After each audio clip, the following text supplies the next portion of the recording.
And if it continues like this, if there's not anything else forthcoming, then we do not see any change in the ANC's trajectory.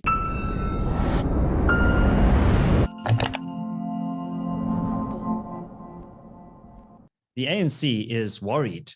The party, in preparation for a policy conference in July, has published a discussion paper which highlights a number of key areas in which the party is failing to deliver on its promises to South Africa. Joining me to discuss the contents and the implications of this discussion document is John Endres. He's the director of the CRA and is also the co-author of our weekly risk alert, which goes out to clients every Monday morning at 7 a.m. So John, in the risk alert this morning, you flagged some of the tensions that are at play within the ruling party and some of the problems that they are diagnosing themselves. What is the paper saying and what does it mean? I think we've seen a little bit of discussion and reporting in the media on this discussion paper. And I think the headline item that was reported is that the ANC is conceding that it may be facing defeat in the 2024 national elections. And I think that is a very important concession to make on the part of the party. I think it displays a certain level of honesty in interpreting and assessing its own chances. And it says that based on current modeling and trajectories, they are going to drop below 50% come 2024. And we think they're probably right within that assessment. What was interesting to see throughout that paper is also what they attribute that risk to, and also what sort of conclusions they draw about what they should be doing in response. You know, how can they restore their flagging chances in the electoral contest? How do they diagnose the problems? And so what can we expect from the ANC next? All right. So John, what were some of the causes of the current crisis that the ANC diagnosed in this paper? Well, the ANC came up with quite a long list of items, which interestingly enough, I think would dovetail with the causes that we would also identify, and that probably much of civil society and the ANC's critics would also agree with. And the causes they identify are the depressed national mood due to the COVID-19 pandemic. We know that we've come out of these 2 years of lockdowns at various levels, even though the lockdowns themselves don't get mentioned. But certainly the pandemic itself, I think, added a lot of stress to South Africans, to pressure on their livelihoods, to job losses and so on. So that's certainly an important factor. They then mentioned the devastated economy and joblessness, the increase in poverty and hunger, the July unrest, social dislocation, distrust of government, of course, here really taking aim at themselves, enormous service delivery failures, including in water and electricity, corruption allegations, leadership conflicts, weak and non-existent party primary structures, and also financial problems within the party.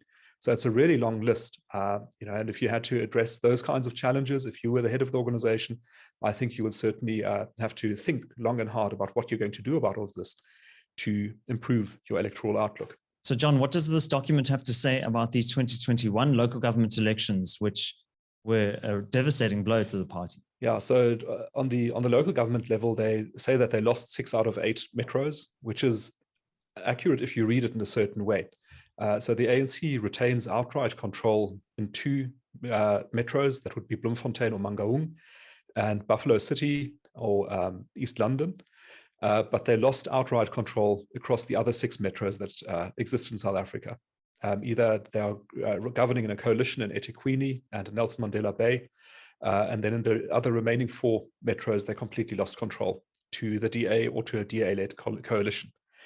What they rightly observe is that 3 of those metros, being Tshwane, Johannesburg, and Ekurhuleni, are the only 3 metros in Gauteng, and that really represents the economic heartland of South Africa, where much of the economic output is generated.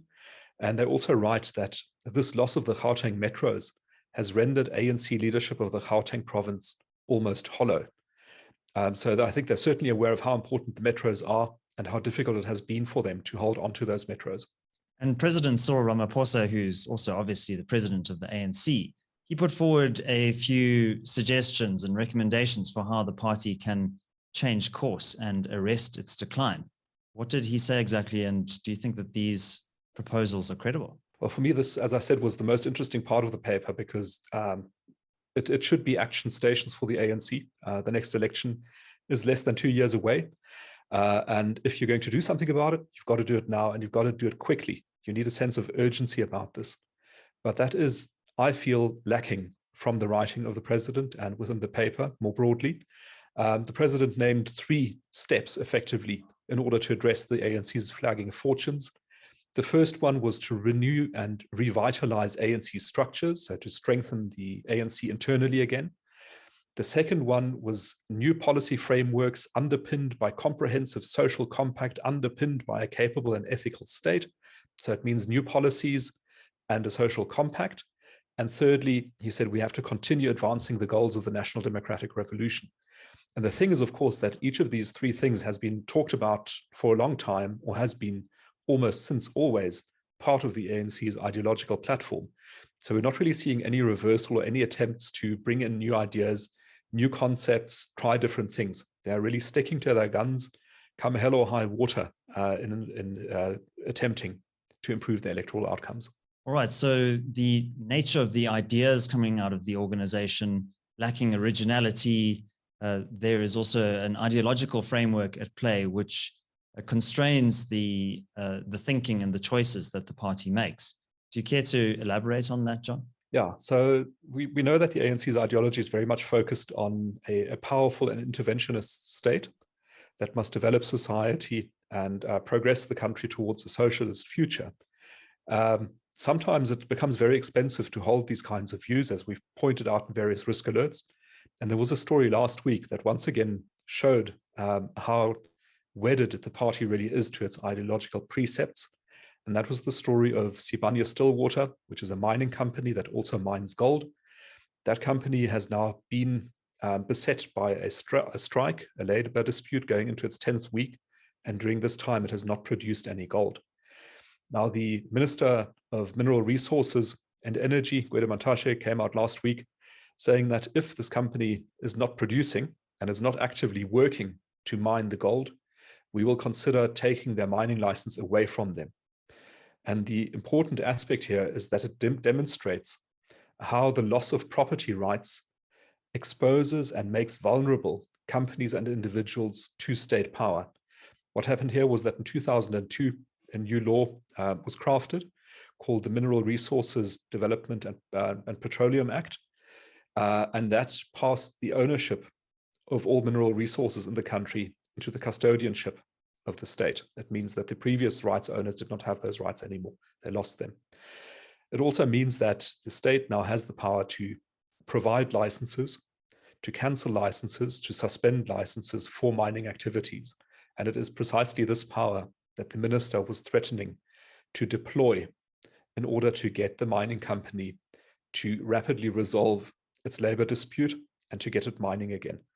This is quite an overstepping of boundaries and very risky. And it ties in, of course, to some other threats to property rights in South Africa. Right, John. Well, I wonder what the finance minister would have thought of his colleague threatening and saber rattling when the state is increasingly becoming dependent on rents from the revenues collected from the mining companies. But yeah, so do you see any prospects for the party turning itself around, course correcting? Do you think that they will be able to avert catastrophe in 2024? Well, I must emphasize that the document we've been reading is a discussion document in preparation for the policy conference. So it is quite possible that at the policy conference, new approaches will be developed and maybe even decided. But at this stage, our assessment is that this is probably as good as it's going to get in terms of idea development. And if it continues like this, if there's not anything else forthcoming, then we do not see any change in the ANC's trajectory. And they are inevitably going to drop further because the outcomes they are producing for South Africans are not going to improve on the basis of the policies and ideology they are pursuing at the moment. John Endres, thank you very much. Let's hand over to you, our audience. Do you think that the ANC can self-correct and avoid an electoral disaster in 2024? Leave your thoughts down in the comments section below. Also, if you would like to gain access to our weekly risk alerts, why don't you consider becoming a client of the CRA? There is a link in the description below where you can find out more information. My name is David Ansara. Until next time, take care.